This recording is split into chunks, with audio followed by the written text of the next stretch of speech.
Je le fais, j'essaye de le faire avec humour, pour ne pas tout rendre tragique. Et j'étais déjà dans une ambiance tragique pour les raisons que vous connaissez. Donc je dis ça. Personne ne retient que les 3 fois, j'ai dit que c'était pour faire obstacle à la russification du problème Epstein. Et croyez-vous que je l'avais inventé ou que je voulais par précaution, compte tenu de mes amis russes et je ne sais quoi? Non! C'est parce que, quand on travaillait, j'ai posé la question à ceux qui bossent avec moi. Alors on dit comment pour finir? Et quelqu'un a dit, on ne sait pas comment on dit, mais on voit bien pourquoi ils disent comme ça. Ah bon? Pourquoi? Parce qu'ils veulent que ça fasse russe. Vraiment, tu crois? Alors nous avons fait un calcul en sondant. Il y a 800 articles qui arguent d'un lien entre l'affaire Epstein et la Russie. C'est donc pas une petite circonstance, c'est un plan mondial avec des éléments de langage pour utiliser le dégoût légitime que soulève le criminel Epstein et l'attribuer aux Russes. Alors, nous avons voulu, par l'humour, par la plaisanterie, dire on ne dit pas comme ça. Et voilà comment il commence à me pourchasser. Eh bien, je vous dis, je me rends. Oui, je dirais Epstein pour vous faire plaisir, et moi qui ai été trotskiste, je ne dirai plus Lev David Bronstein, mais Lev David Bronstein, ce qui va me fâcher avec la moitié des ex-trotskistes que je connais. Je ne dirai plus jamais Einstein, mais Einstein. Vous voyez comme je suis gentil. Après, ils disent, il ne veut jamais faire de compromis. Si, il veut bien faire un compromis, à condition qu'on aille sur l'essentiel. Et l'essentiel, le voici. Le mouvement insoumis est engagé depuis la première heure dans le châtiment des pédocriminels Epstein et leurs complices, en France et dans le monde.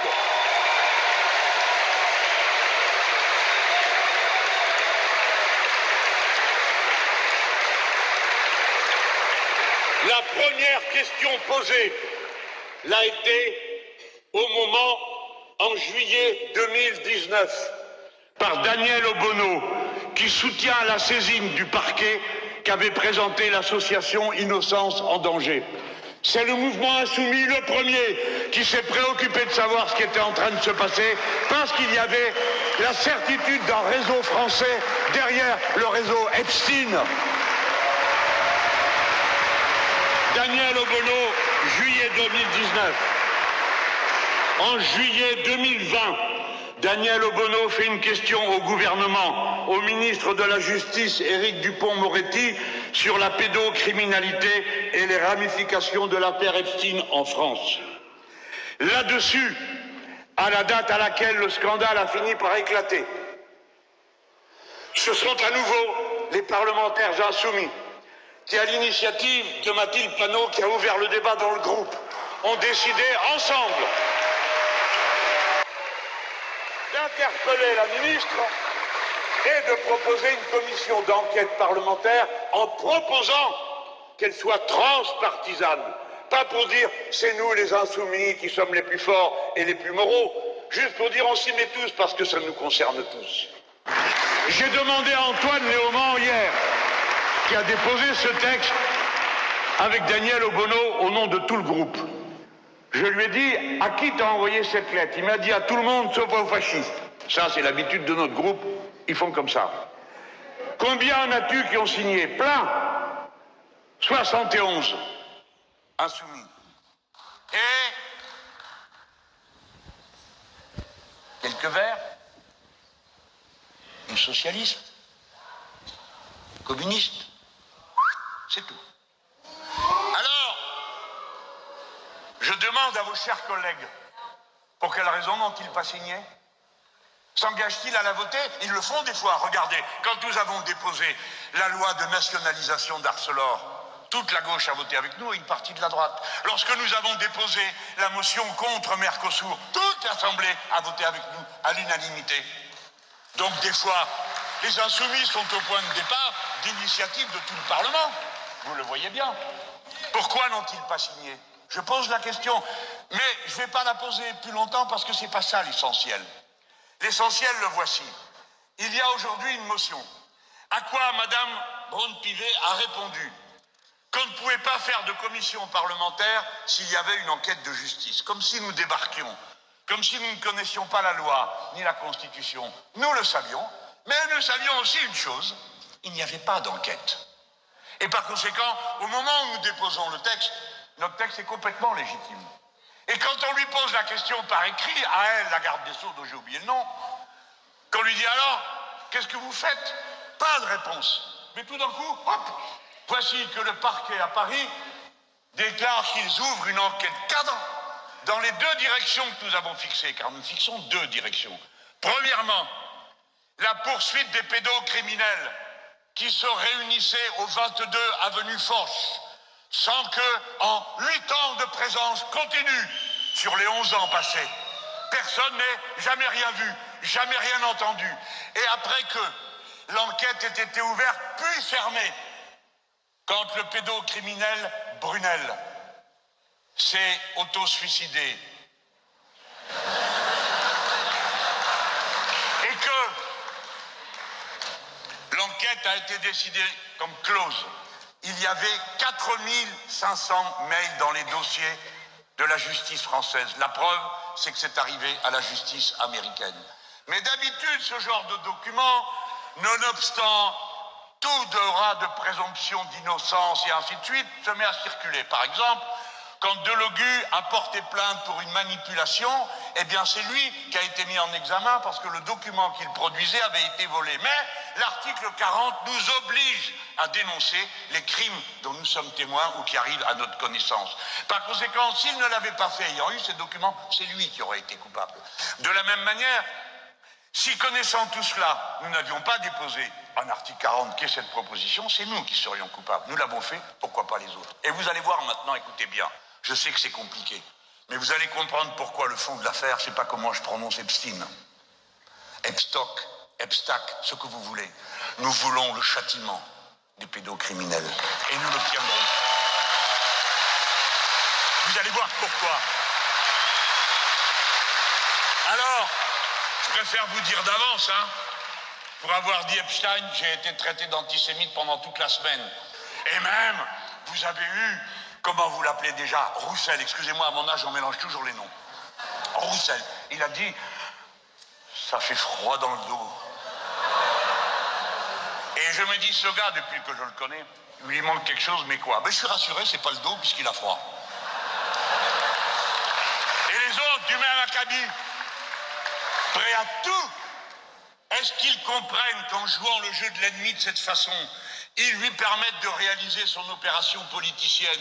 Parce que le but de ceux qui m'insultent dans cette circonstance, c'est pas de savoir si je suis antisémite ou pas. Je ne le suis pas pour d'innombrables raisons. Et je n'ai pas l'intention d'aller présenter des justifications et des certificats de baptême à je ne sais qui. Je ne suis pas antisémite. Et comme maintenant vous avez tellement abusé, je vais vous dire, vous autres, vous êtes en train de vous tirer une balle dans le pied. Parce que c'est pas moi qui ai fait le rapprochement entre Epstein et sa religion. Parce que je vais vous dire ce que je pense. Cet homme-là n'avait aucune religion. Et il n'y a aucun Dieu qui puisse se réclamer d'une raclure et d'une ordure pareille. Écoutez-moi. Des gens ont saisi à l'époque Daniel Obono, l'association Enfance en danger, ont voulu saisir la justice à ce moment-là. 2 ministres leur ont donné raison. Madame Schiappa et l'autre, pardon, si à cet instant j'oublie son nom, je finirai par le retrouver. Et je ne veux pas l'esquinter parce que je ne sais pas quelle histoire ça me vaudra après. Mais Madame Schiappa dit, c'est une honte, il y a un crime, nous voulons toute la vérité. Que se passe-t-il aussitôt? J'ai envie de dire, Madame Schiappa, elle applique notre article 40. Mais supposez qu'elle n'ait pas le droit de le faire. Eh bien, il y avait d'autres parlementaires de sa famille politique qui pouvaient le faire. Que se passe-t-il?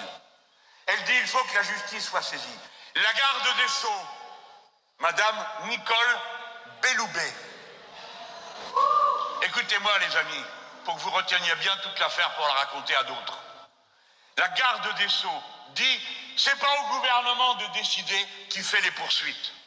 On se demande bien à qui c'est, mais la garde des Sceaux raconte une histoire parce que les prescriptions générales, les instructions générales données au procureur de la République dans ce pays elle ne prévoit pas d'étouffer les affaires de pédocriminalité.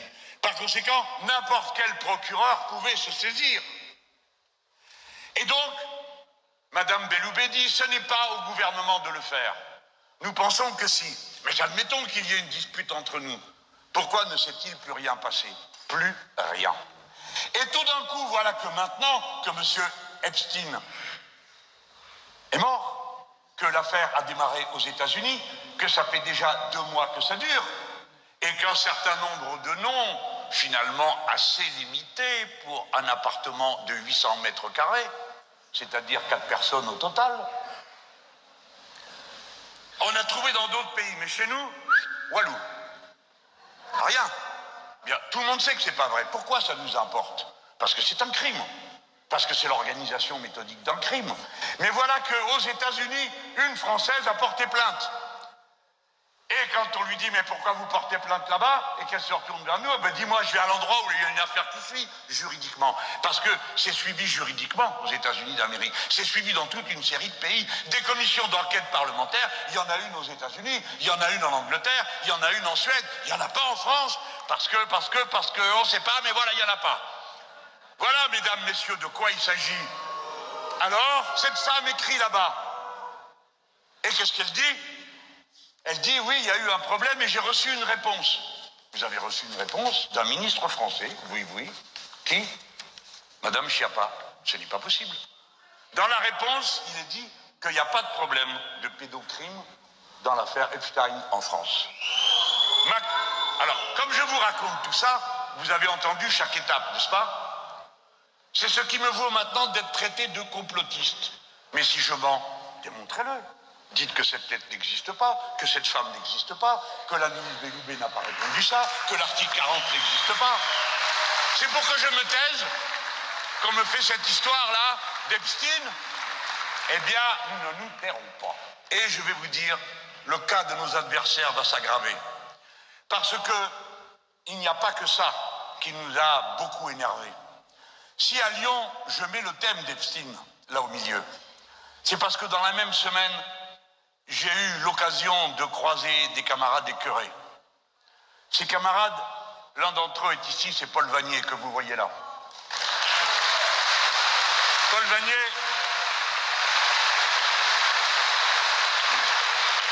il a fait l'enquête Bétaram.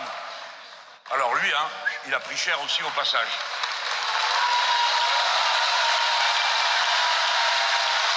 Avec une femme qui n'est pas de notre bord. Madame Speedbull. Et quand je vous dis qu'elle n'est pas de notre bord, elle n'est vraiment pas de notre bord. Elle nous a mis dur à un moment donné. À moi, par exemple, elle disait qu'il faut l'interdire dans toutes les facs. Et on se calme. En tout cas, elle a fait le boulot avec Vanier.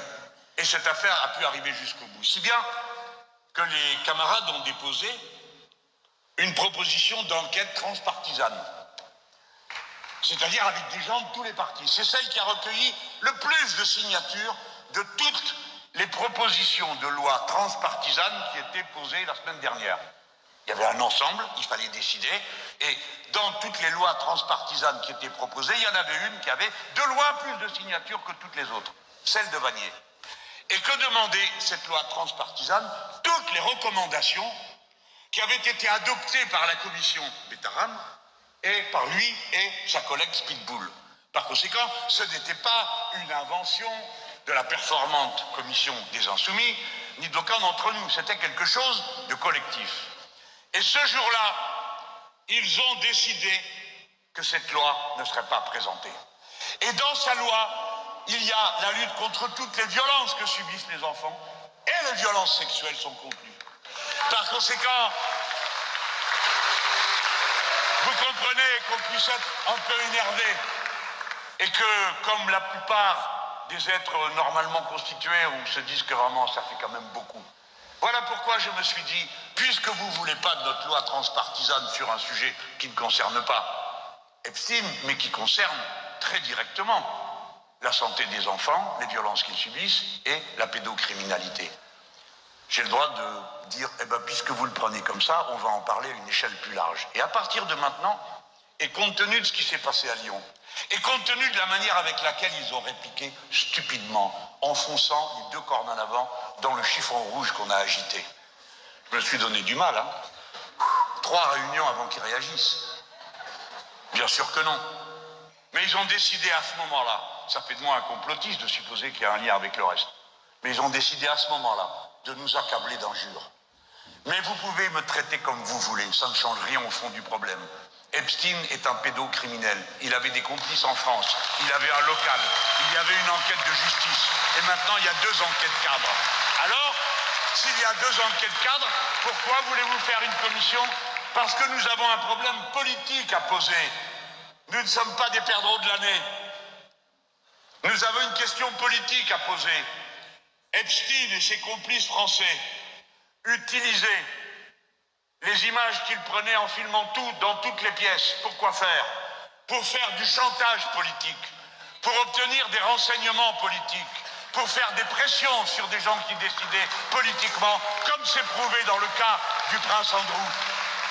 Nous voulons savoir en France et percer l'abcès qui a été sous la menace d'un chantage. Ça, c'est de la politique. Nous ne nous mêlerons pas de l'enquête de savoir qui est pédocriminel, qui a trafiqué de l'argent. Nous voulons savoir qui a été sous la menace d'un chantage et continue à vivre sous cette menace. Parce que nous pensons qu'une fois les 2 criminels morts, il y en a d'autres qui ont pris leur place. Parce que c'est comme ça que ça se passe dans le monde du crime. Pour la drogue, pour le traitement des êtres humains,